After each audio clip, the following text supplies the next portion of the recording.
E aí, galera, bem-vindos de volta. Essa é a segunda parte sobre a aula de velocidade das reações químicas. E para a gente continuar a nossa conversa, a gente precisa relembrar um pouquinho do que foi visto na última aula, né? Na outra parte dessa aula, na verdade, né? Então, a gente viu dois casos de dois tipos de reações químicas que acontecem de maneiras bem diferentes, ok? Primeiro, a gente falou sobre os silos de armazenagem de grãos, né, de trigo, de milho, soja, né?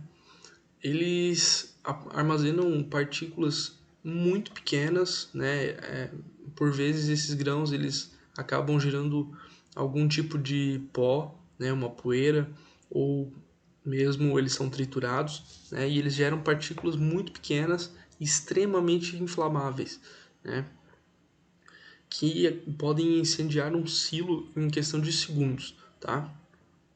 E o segundo caso, a segunda reação que a gente viu na outra parte da aula foi sobre as incubadoras neonatal, que são as responsáveis pela aceleração das reações naturais de desenvolvimento do corpo de um bebê, tá? Quando ele tem alguma adversidade no seu nascimento, é utilizado uma incubadora para que essas reações aconteçam de maneira mais rápida, ok? E aí, agora a gente vai entender o que essas duas coisas têm a ver uma com a outra, tá? Basicamente, quando a gente considera essas duas reações, a gente pode pensar sobre a diferença que elas têm em questão de cinética química, tá? A cinética química, ela vai falar sobre o movimento da química, ok? Estranho, né? Beleza. O movimento da química, ele é o quê? É o movimento das moléculas que reagem para formar outras moléculas, ok? Quando a gente fala de cinética química, basicamente a gente está falando sobre a movimentação que as moléculas fazem ou a velocidade com que esse movimento ocorre para que as reações ocorram, ok? Mas beleza, de que movimento a gente está falando, tá? A gente está falando de movimento de moléculas ou de átomos, ok? É possível controlar esse movimento? Esse movimento ele pode passar por algum processo de controle e é isso que a gente vai entender na, daqui para frente, ok? Beleza. Para entender a movimentação das moléculas, a gente precisa entender primeiro a teoria das colisões. O que é a teoria das colisões? Ali nessas imagens que vocês estão vendo, na imagem da direita, vocês podem ver várias esferinhas coloridas, né, rosas e azuis, e elas estão, né, se chocando, né? A gente tem esses desenhos ali que mostram que elas estão se movimentando de um lado para o outro e estão se chocando, ok? A gente chama esses choques de colisões, né? A gente pode chamar de choques ou pode chamar de colisões, tanto faz, ok? Mas vamos considerar que essas bolinhas são moléculas, ok? E elas estão reagindo. Essas reações só acontecem quando essas colisões são efetivas, ou seja, ok. E para a gente falar de cinética química, a gente precisa então entender a teoria das colisões, que basicamente vai falar sobre o quê? Sobre esse movimento das moléculas, ok? Nessa imagem que vocês podem ver aí no slide, a imagem da esquerda ela traz um pouco essa ideia, né, a da direita também, mas como essa da esquerda está um pouquinho mais vazia, é um pouquinho mais fácil da gente compreender, né? Essa imagem da esquerda, ela tem algumas bolinhas coloridas, né, rosas e azuis, e as rachuras dessas bolinhas, elas dão a entender que essas bolinhas estão em movimento, ok? Elas estão se movimentando em direções diferentes. Vamos considerar que essas bolinhas são moléculas, ok? As azuis são de um reagente, as rosas de outro reagente. ok? Essas bolinhas, elas estão se chocando, ok? Então as moléculas estão se chocando, né? Consideramos que essas moléculas estão se chocando. As reações químicas, elas só vão acontecer quando esses choques são efetivos. Ou seja, essas colisões são efetivas. Elas se batem de forma que a reação seja proporcionada. Ou seja, só acontece reação quando essas colisões possam proporcionar essa reação, ok? E isso envolve diversas questões, tanto a posição com que essas bolinhas batem, a energia com que elas batem, ok? Também algumas outras questões ambientais, né, como temperatura, pressão, né? A imagem da direita, ela tem a mesma ideia, mas a quantidade de bolinhas é um pouco maior, ok? E vocês percebem que tem mais choques acontecendo, ok?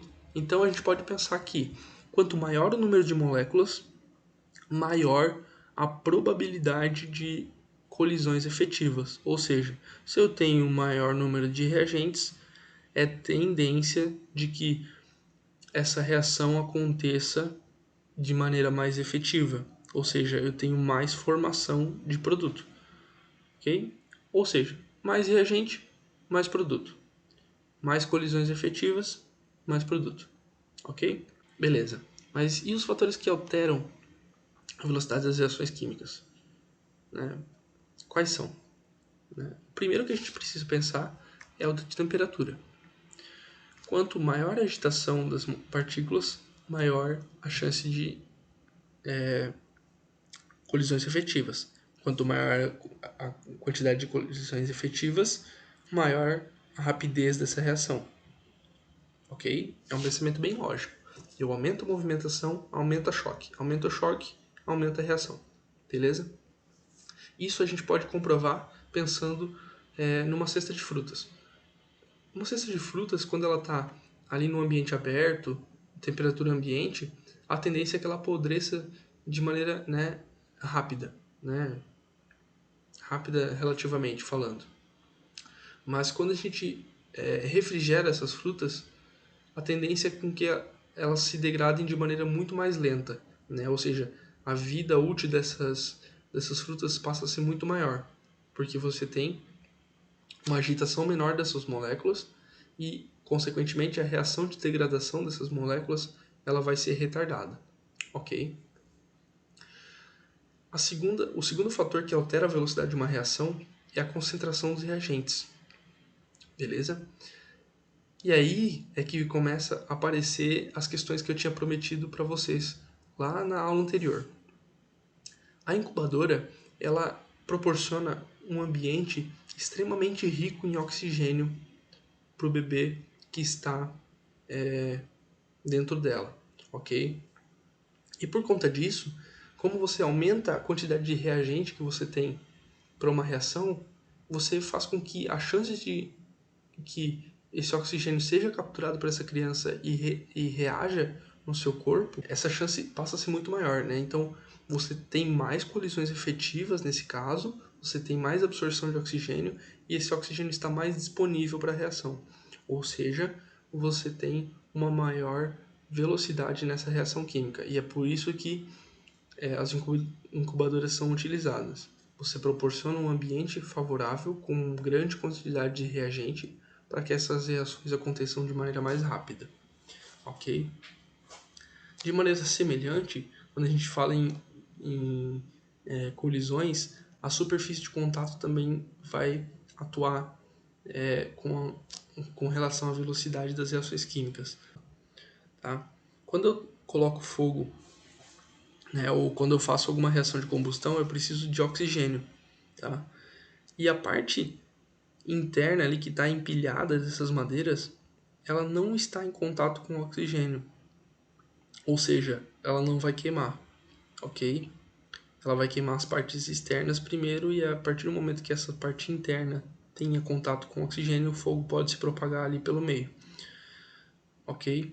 Mas se eu pegar essas mesmas 6 madeiras e empilhá-las de maneira entrelaçada, como está aparecendo na imagem, o ar, né, o oxigênio do ar vai estar presente em praticamente todas as partes da superfície dessas madeiras.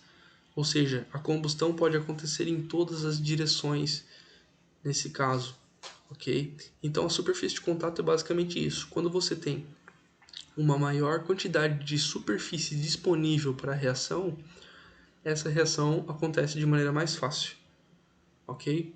E é por isso que as reações de explosão dos silos acontecem de maneira extremamente rápida, tá? Porque as partículas dos grãos que são armazenados no silo, elas são extremamente pequenas, ou seja, a superfície de contato delas é muito maior, né? Então, o oxigênio está ali